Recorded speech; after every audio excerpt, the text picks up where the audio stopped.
Good morning all, how are you? Hope you all are fine. So today we are going to discuss second term portion, first lesson, that is chemical effects of electric current. Actually it is very interesting chapter for you. We have already studied about conductors and insulators in class 6. So this chapter is continuation of lesson electricity and circuit from class 6. So let us watch the video. We have learned earlier that the materials which allows electricity current to pass through it is called conductors, and the substances which do not allow electric current to pass through it is called insulators. And we have studied examples for conductors are aluminium, steel, copper, silver, gold, iron. That means metals. And examples for insulators are cloth, wood, glass, rubber, plastics. That means non-metals. However, so far we have used our tester to test materials which were in solid state. Then what about liquids? Do liquids conduct electricity?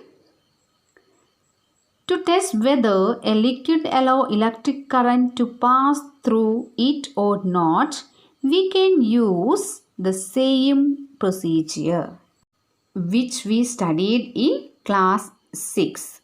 However, replace the cell by a battery. Also, before using the tester, we should check whether it is working or not. So here our tester is ready. So first we have to join the free ends of tester so as to complete the circuit. If you observe the bulb is glowing, that means tester is ready to use. If the bulb is not glowing, we have to find the possible reasons for not glowing.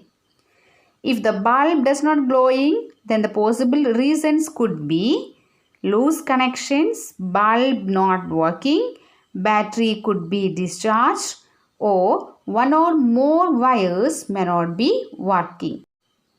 Check that all the connections are right. If they are, then replace the bulb with another bulb. Now test if the tester is working or not. If it is still not working, then replace the cells with fresh cells. Now our tester is working. Let us use it to test the various liquids. So are you ready? First we have to take a plastic container. Pour 1 teaspoon of lemon juice or vinegar. Bring your tester over this cap and let the ends of the tester dip into the lemon juice.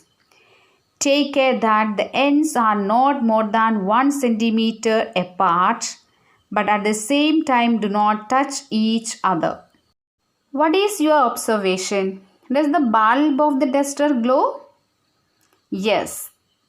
That means when the liquid between the two ends of the tester allows the electric current to pass, the circuit of the tester becomes complete. The current flows in the circuit and the bulb glows.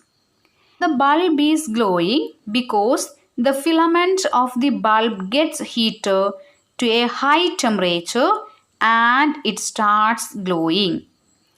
However, if the current through a circuit is too weak, the filament does not get heated sufficiently and does not glow.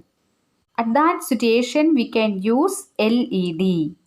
LED can detect very weak current also. LED means light emitting diode. LED glows even when a weak electric current flows through it. There are 2 wires that are called LEDs attached to an LED. one lead is slightly longer than the other. While connecting to a circuit, the longer lead is always connected to the positive terminal of the battery and the shorter lead is connected to the negative terminal of the battery. Here is an activity for you. We have seen that lemon juice and vinegar are good conductors of electricity. The same way you have to find whether tap water conduct electricity.